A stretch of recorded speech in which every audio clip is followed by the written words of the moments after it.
Happy Navratri.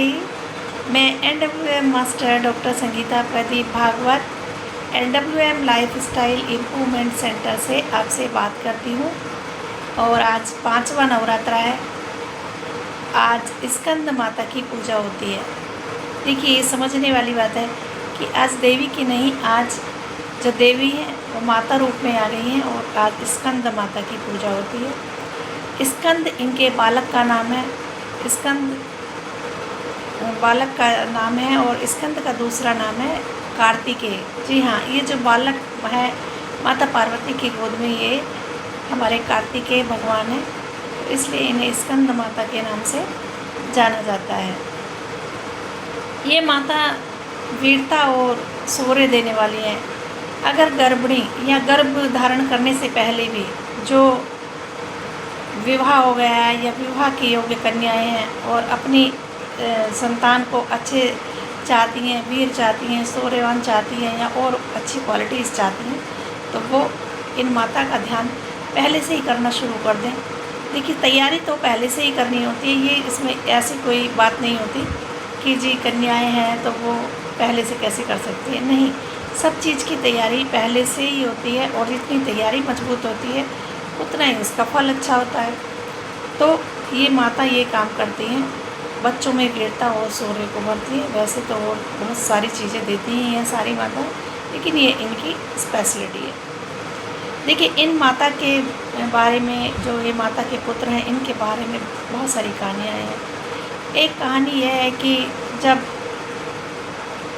जो तारकासुर राक्षस था, वो बहुत ही, आज के उसमें कह रहे तो कि बहुत ही डरावना था, बहुत ही बलशाली था, बहुत ही भयानक था, जो किसी भी देवता से कंट्रोल नहीं हो रहा था। तो उस समय परमात्मा ने, ईश्वर ने ऐसा कहा था कि जो भगवान शिव के वीर्य से बालक उत्पन्न होगा वो ही इस राक्षस का वध कर पाएगा। और ये कोई भगवान कार्तिकेय के जन्म के समय की बात नहीं है। ये जो भगवान कार्तिकेय हुए भी नहीं थे, जब तक भगवान शिव का विवाह भी नहीं हुआ था, तब से ये तारकासुर अपना भयावह रूप दिखा रहा था, देवताओं को परेशान कर रहा था, लेकिन किसी देवता के कंट्रोल में नहीं हो रहा था। तब माता उस समय तपस्या कर रही थी और फिर माता से उनके विवाह का प्रस्ताव गया माता के पास, और तो माता का और भगवान शिव का विवाह हुआ। उसके बाद ये बालक हुए, फिर इनकी शिक्षा हुई।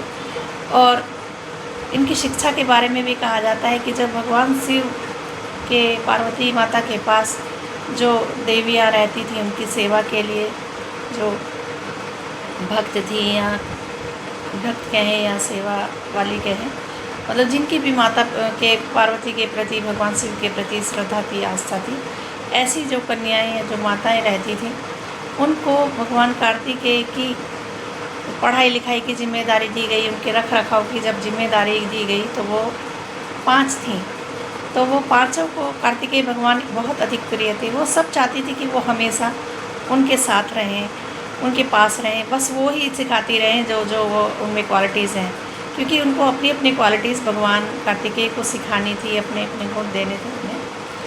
तो कहा जाता है कि वो सब अपने अपने पास जब उन्हें खींचती थी, तो ऐसे में फिर वो जैसे थोड़ा सा झगड़ा होता है, फिर वो भगवान शिव के पास गई और भगवान शिव ने उन सबको एक एक को बुलाया और बोला कि अब तुम ही सिखाओगी इसको, तुम ये चीज़ें सिखाओगी पहले, फिर उसके बाद में देखेंगे। तो ऐसे ऐसे करके उन्होंने एक दूसरे का नहीं बताया और सबके पास भगवान कार्तिकेय के प्रतिरूप बनाकर भेज दिए, और सब ने अपने पास उनको पूरे समय रखा इस तरह से, और सब ने पूरा वात्सल्य भगवान कार्तिकेय पर लुटाया। और जब सब चीज़ें सीख ली, तब सबसे विदाई का समय हुआ, तो सारी माताओं को बहुत अधिक प्यार हो गया था उस समय तक, और भगवान को भी। तो उन्होंने कहा कि मैं आप माताओं को भूलना नहीं चाहता, मैं चाहता हूँ कि हमेशा आपको मैं ध्यान रखूँ, आप मेरे साथ रहें। तो ऐसे करके फिर कहते हैं कि भगवान कार्तिकेय को 6 सिरों का वरदान हुआ, या वो उनके जो 6 सिर हो गए, या ये भी कह सकते हैं जो अलग अलग माता ने अलग अलग शक्तियाँ दी थी, उन शक्तियों को ध्यान में रखने के लिए कुछ उन्हें प्रतीक मिला हो, या उन्हें अपने अंदर से लगता हो कि मैं 6 माताओं का पुत्र हूँ। तो इस तरह से कभी कभी देखने को मिलता है कि भगवान कार्तिकेय के 6 सिर भी दिखाए जाते हैं किसी किसी फ़ोटो में जब हम देखते हैं। तो इस तरह से इनकी कहानी है। और ऐसे करके भगवान जो हमारे कार्तिकेय हैं वो इतने वीर और इतने शौर्यवान हुए कि उन्होंने तारकासुर का वध बहुत छोटी सी उम्र में कर दिया था। तो इन कहानियों से यही सीखने को मिलता है, ये समझ में आता है कि ये देवी हमें किस तरह की बैलेंस दे सकती हैं।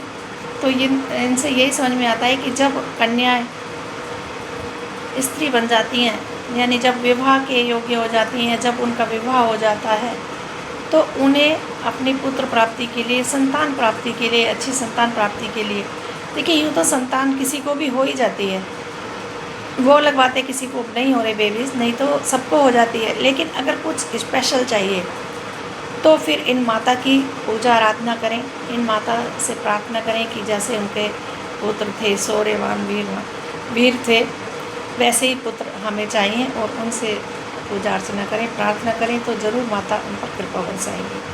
और कहते हैं जब स्कंद माता की पूजा करते हैं, स्कंद माता यानी स्कंद उनके पुत्र का नाम है और माता में, इसलिए उन्हें स्कंद माता कहते हैं। तो जब इन माता का पूजा अर्चना करते हैं तो इनके पुत्र स्कंद की यानी कार्तिकेय भगवान की तो कृपा अपने आप ही बरसने लगती है। तो इस तरह से इन माता का पूजा अर्चना करें। और इन माता को पीले वस्त्र बहुत पसंद है, इस दिन पीले वस्त्र धारण करें, पीले फल का इन्हें भोग लगाएं, पीले मिष्ठान का इन्हें भोग लगाएं। इन्हें पीला कलर, पीला रंग बहुत पसंद है। तो इस कहानी से हमें यही समझ में आता है कि लड़कियों को पहले से तैयारी